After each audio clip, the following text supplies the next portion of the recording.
सभी मित्रों को सादर नमस्कार।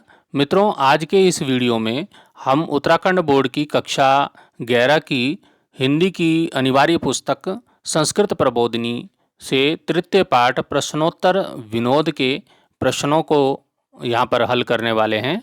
मित्रों, अपने पिछले वीडियो में हमने इस पाठ का अध्ययन किया था। प्रश्नोत्तर से मनोरंजन किस प्रकार से कर सकते हैं, इस पाठ का हमने अध्ययन किया था। इस वीडियो का मैं लिंक आपको इसी वीडियो के डिस्क्रिप्शन बॉक्स में दे दूंगा, वहां से आप उस पाठ को देख पाएंगे, तभी आप प्रश्नोत्तरों को सही प्रकार से समझ पाएंगे।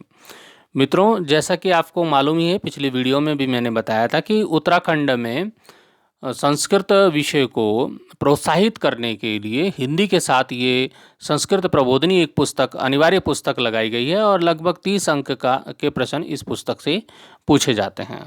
मित्रों, बहुत ही महत्वपूर्ण पुस्तक है। इसमें हम तृतीय पाठ प्रश्नोत्तर विनोद के प्रश्न यहाँ पर देखने जा रहे हैं। तो मित्रों, आइए बिना देरी किए हुए हम प्रश्नोत्तरों की ओर चलते हैं और पाठ पर आधारित जो प्रश्नोत्तर हैं उनका यहाँ पर हम हल करेंगे। मित्रों, ये पाठ पर आधारित प्रश्न उत्तर यहाँ पर हैं और सम्मुख मैंने उत्तर लिख दिए हैं। आपको किसी भी प्रकार की परेशानी उत्तर को समझने में ना हो तो मैंने उत्तर सम्मुख लिख दिए हैं, तो आप देखते रहिए। यहाँ पर पहला प्रश्न है, अधोलिखित वचनम क का कम वदति। नीचे जो वचन है, जो बातें बोली गई हैं, ये किसने किसको कहा और किसने सुना, सुनने वाला कौन है और किस बोलने वाला कौन है, यहाँ पर बताना है। जैसे कि पहला वाक्य यहाँ पर दिया है के काम एकाम कुरु। तो ये जो वाक्य है, ये किसने बोला था? ये पार्वती ने शिव से बोला था। तो पार्वती शिवम वदति, ये यहाँ पर हो गया। इसी प्रकार से और वाक्यों को बताना, ये तो आपको पुस्तक में मिल जाएगा किया हुआ पहले वाला, अब उससे आगे आपको बताना है। तो यहाँ पर है मृगय भिषजम। तो ये किसने कहा था? ये पार्वती शिवम वदति, इसका भी यही हो जाएगा, पार्वती ने शिव जी को कहा था। फिर अगला है नीलकंठा प्रिय अहम। नीलकंठ हूँ, प्रिय में नीलकंठ हूँ, ये किसने कहा था? शिव ने पार्वती वदति, पार्वतीम वदति, शिव पार्वतीम वदति, यानी कि शिव ने पार्वती जी को कहा था। अगला हो गया नैव दृश्य विषाणे। नहीं दिखते हैं, विषाणे होता सिंह, सिंह नहीं दिखाई दे हैं। जब शिव जी ने कहा कि मैं पशुपति हूँ, तो पार्वती ने कहा ये कि आपके सिंह तो नहीं दिखाई दे रहे, क्योंकि पशुपति का अर्थ उसने क्या लगा लिया था? बैल लगा लिया था, पशुओं का पति। तो यहाँ पर ये कहा किसने? ये पार्वती ने कहा शिवम वदति। तो ये जो मैंने ब्लू में यहाँ पर साइड में आपको दिखाई दे रहे हैं, ये उत्तर हैं। ये नीले में आपको यहाँ पर उत्तर मिल जाएंगे, उसके सम्मुख आप इनको अपनी कॉपी में लिख पाएंगे, या यहाँ से आप याद भी इनको कर पाएंगे। मित्रों, अगला है जीवी तेष शिवाया। शिवाया जीवितेश, यानी कि शिवा का पति हूँ, पार्वती का पति हूँ मैं। तो ये किसने बोला था? ये भी शिव ने पार्वती के लिए बोला था। तो शिवा पार्वतीम वदति। अगला जो वाक्य है कृष्णो अहम दयिते, मैं कृष्ण हूँ, राधा से बोला था। कृष्ण ने राधाम वदति, कृष्ण ने राधा से बोला था। तो अगला जो वाक्य है विभेमी सुतराम कृष्ण दहम वानरात। विभेमी डरती हूँ, राधा ने बोला था ये डरती हूँ को, जो वानर से, कैसे वानर से डरती हूँ? जिस काले मुख वाले बंदर से मैं डरती हूँ, बंदर से डरती हूँ। तो राधा कृष्णम वदती, तो ये इसका उत्तर हो जाएगा। फिर है देशम ना माम अधिक। तो इसका जो उत्तर है ये कहा था कि देशम ना माम धिक्क, देश को धिक्कार नहीं, मुझको धिक्कार है। ये कवि ने कहा था, एक व्यक्ति से कहा था। तो ये भी उसमें आपके तृतीय श्लोक में, तीसरे वाले श्लोक में ये मिल जाएगा। फिर है धिक देश, धिक देशा, यहाँ पर दिया वाक्य धिक देशम गुणीनो अपि दुर्गतिरियम। ऐसे देश को धिक्कार है जहाँ गुणी लोगों की भी दुर्गति होती है, बुरी दशा होती है। तो ये किसने कहा था? कवि को कहा था उस व्यक्ति ने कहा था जिससे बात हो रही थी कवि की। तो जना कविम वदति, ये इस प्रकार से उत्तर आप समझ गए होंगे। प्रश्न संख्या 2 है मित्रों, क स्तंभस्य वाक्य ख स्तंभस्य वाक्य सह मेलियत। तो ये क स्तंभ के वाक्य को ख स्तंभ के वाक्यों के साथ मिलाना है। तो मित्रों आप मिला लीजिएगा। ये यहाँ पर मैंने उत्तर लिख दिए हैं कि किसके साथ कौन सा मिलेगा, आपको दिखाई दे रहा होगा उत्तर। अब किससे मिलेगा ये देखिए, यहाँ पर किससे मिलेगा। जैसे कि मैंने कस्तवम के सामने सूली लिखा है तो ये सूली से मिल गया है, रेड में आपको निशान दिख रहा होगा। कोयम द्वारी, ये हरी से मिला तो इसको इससे मिलाएंगे, क्योंकि मैंने इसके सामने क्या लिखा है यहाँ पर सीधे देखिए मैंने हरी लिखा है, तो इसको आप हरी से मिलाइएगा।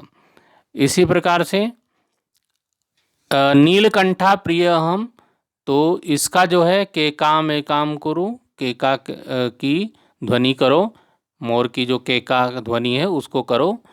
कस्तवम भो, कस्तवम भो, ये किससे मिला, कवि रश्मि, ये इससे मिला तो ये इससे मिल जाएंगे। मैंने सामने उत्तर लिख दिए हैं। स्थाणुर्मुग्धे, स्थाणुर्मुग्धे ये मिलेगा न वदति तरु, पेड़ नहीं बोलता है। दिक्क देशम गुणिनो अपि दुर्गतिरियम, ये किससे मिल जाएगा, देशम ना माम दिक्क, देश को धिक्कार नहीं मुझको धिक्कार है। तो इस तरह से ये जो सिंपल ये है कि आपको इन उत्तरों की जगह जब उत्तर लिखोगे तो ये वाले उत्तर लिखने हैं। तो कौन से उत्तर सही हैं आप ये समझ लीजिए, ये नहीं है, ये उत्तर हैं। तो आप इनके सामने ये वाले लिखिएगा। प्रश्न संख्या 3 पे चलते हैं मित्रों। प्रश्न संख्या 3 क्या कहता है, अधोलिखित प्रश्नानाम उत्तरम लिखत।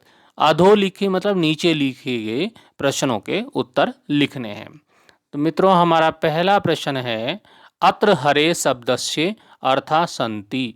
यहाँ पर जो हरे हरि का जो शब्द है उसका क्या अर्थ है, तो अर्थ उसके हैं वानर और कृष्ण, कृष्ण और वानर यहाँ पर उसके अर्थ होते हैं हरि के। तो इसके अर्थ जो लगे हैं वो यहाँ पर जो आए हैं इस श्लोक में वो यहाँ पर हम लिख सकते हैं। तो आप दो अर्थ लिख लेंगे। ख प्रश्न हमारे सम्मुख है मित्रों। प्रश्न है हमारे पास, आपको दिखाई दे रहा होगा, प्रश्न है हरि शब्दम श्रुत्वा राधा कृष्णम किम अकथयत। हरि शब्द को सुन करके जब कृष्ण जी ने कहा कि मैं हरि हूँ, तो हरि शब्द को सुनकर राधा ने कृष्ण से क्या कहा। तो क्या कहा ये हम यहाँ पर उत्तर देख लेते हैं। राधा ने क्या कहा ये उत्तर आप मैंने उसी के प्रश्न के सम्मुख ये उत्तर लिख दिया है, आप वहीं से देख पाएंगे, ब्लू में आपको दिखाई दे रहा होगा। मैं आपको फिर इसको हाईलाइट करके ये दिखा देता हूँ यहाँ पर। हरि शब्दम श्रुत्वा राधा कृष्णम अकथयत। हरि शब्द को सुनकर राधा ने कृष्ण से कहा। उपवनम प्रियाहि मतलब जंगल में जाओ। अगर आप हरि हैं, हरि शब्द को उन्होंने बंदर मान लिया, हरि शब्द का मतलब वानर हुआ, तो उपवनम प्रियाहि मतलब जंगल में जाओ। अत्र शाखा मृगस्य किम कार्यम, यहाँ पर शाखाओं पर बैठने वाले बंदर का यहाँ पर क्या काम है।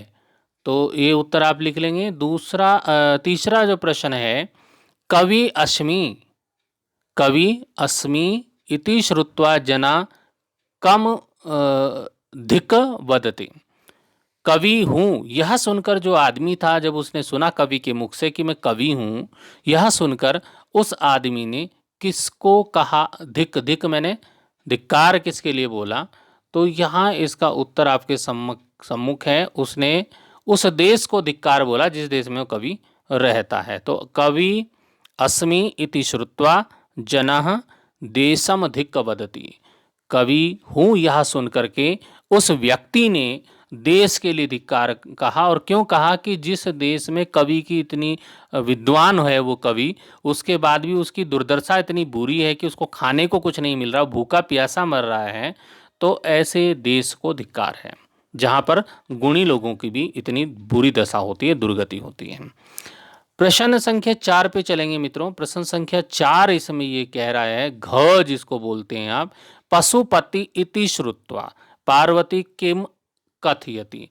पशुपति, जब शिवजी ने बताया पार्वती को द्वार खोलो मैं पशुपति हूँ, तो यह सुनकर, पशुपति शब्द को सुनकर पार्वती ने क्या अर्थ निकाला? पार्वती ने अर्थ निकाला कि पशुपति यानी कि बैल है, वृषभ है। तो क्या कहती हैं पार्वती जी, वो यहाँ पर देखिए, उत्तर आपके सम्मुख है। उत्तर को मैं हाईलाइट कर देता हूँ, ये आप देख लीजिए।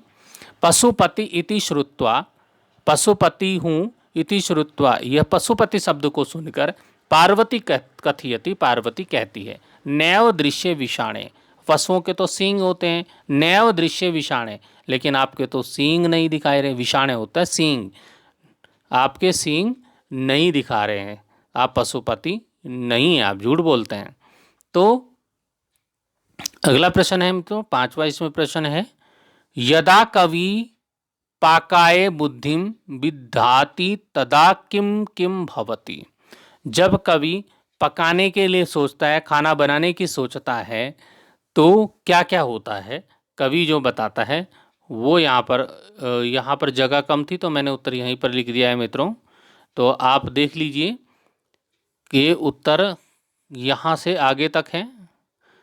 यदा कवि पाकाय बुद्धिम विदधाति, ये तो प्रश्न में से ही आ गया। जब कवि पाकाय अपनी बुद्धि को, अपने विचार करता है, मतलब भोजन पकाने के लिए, तदा विंध्य ईंधनम ना, विंध्य पर्वत का ईंधन खत्म हो जाता है, ईंधन नहीं है। अम्बुदो सलीलम, और समुद्र का जल खत्म हो जाता है, सलीलम ना। और धरित्री तले च अन्नम ना, और धरती पर अन्न समाप्त हो जाता है। कहने का मतलब कवि ये कहता है कि मेरे लिए ईंधन भी समाप्त हो जाता है, समुद्र का पानी समाप्त हो जाता है, धरती का अन्न समाप्त हो जाता है जब भी मैं खाना बनाने का विचार करता हूँ। तो इस प्रकार से मित्रों ये प्रश्न हो जाएगा, आप देख पाएंगे, यहाँ से पूरा आपको दिखाई दे रहा होगा, इसको आप लिख लीजिएगा, याद कर लीजिएगा। अगला जो प्रश्न है हमारे सम्मुख वो है, कीदृशः कवि पाकाय बुद्धिम विदधाति। तो किस प्रकार से कवि जो है, कैसा कवि है वो जो अपनी विचार करता है खाना बनाने का। कवि का देखो यहाँ पर उत्तर आप देखिएगा, ये उत्तर यहाँ पर दिखाई दे रहा है आपको। क्षुदितः, क्षुदिता होता है भूखा, भूख लगी है उसको, भूखा जो है। क्षुदिता पाकार्थी कवि पाकाय बुद्धिम विदधाति, तो ये इसका उत्तर हो जाएगा। अगले प्रश्न पे चलेंगे मित्रों। अगला जो हमारा प्रश्न है, प्रश्न संख्या 4, अधोलिखिता नाम शब्दा नाम पर्यायवाचिनः शब्दान लिखत। मतलब नीचे लिखे गए जो शब्द हैं उनके पर्यायवाची शब्द आपको लिखने हैं। जैसे कि यहाँ पर उदाहरण भी दिया है, देखो स्थाणु जो शब्द है उसके यहाँ पर शब्द दिए हैं, स्थाणु, तरु, वृक्ष, पादप, स्तंभ। तो ये स्थाणु के पर्यायवाची शब्द हैं। हमें पर्यायवाची किसके लिखने हैं? इन जो शब्द नीचे दिए हैं सबके लिखने हैं। तो हम देखिए हमारे पास जो पहला शब्द है मित्रों वो है हरि। हरि शब्द के हमने पर्यायवाची यहाँ पर आप देखिए ये शब्द हैं, आप देख पा रहे होंगे। हरि का जो पर्यायवाची शब्द हैं वो हैं विष्णु, मधुसूदनः, रमेशः, लक्ष्मीपति, रमाकांतः। इसमें विसर्ग लगाए हैं क्योंकि संस्कृत में लिखने हैं तो विसर्ग यहाँ पर लगाए गए हैं। अगला जो शब्द है वो है शिव। शिव के पर्यायवाची आप यहाँ पर देखिए, शिव जी ने जो बताए थे अपने नाम, पशुपति, शूली, नीलकंठा, स्थाणु, महेश, शंकरा। तो इस प्रकार से ये पर्यायवाची हो जाएंगे। अगला जो शब्द है वो है अम्बुधि। अम्बुधि समुद्र को बोलते हैं, तो यहाँ पर देखिएगा, पयोधि, वारिधि, जलधि, रत्नाकरः, सागरः, समुद्रः। तो ये समुद्र के पर्यायवाची हो गए। अगला जो शब्द हमारे पास है वो सलीलम। सलीलम जल को बोलते हैं, पानी को बोलते हैं।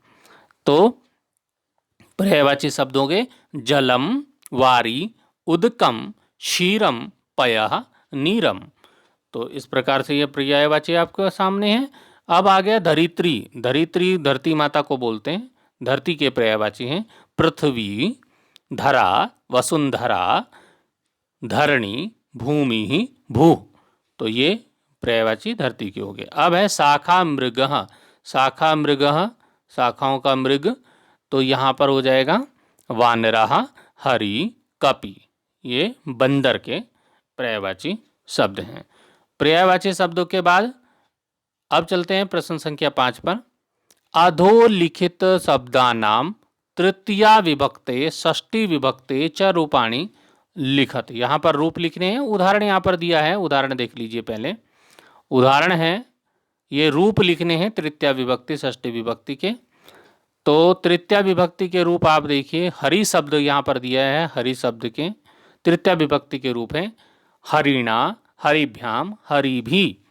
इसी प्रकार षष्ठी विभक्ति के बताने तो षष्ठी विभक्ति के हो गए हरे, हरियो, हरिणाम। तो ऐसे ही और भी शब्द यहाँ पर दिए हैं, उनके हमें यहाँ पर इन शब्दों के क्या करने हैं, षष्ठी विभक्ति तृतीया विभक्ति के रूप लिखने हैं। सीधे उत्तर पर चलते हैं। उत्तर देखिएगा, हमारे पास सबसे पहला जो शब्द है वो है कवि। कवि के पहले हम तृतीया विभक्ति के लिखेंगे तो हो जाएंगे कवीना एक वचन, द्विवचन में कविभ्याम और बहुवचन में कवि भी।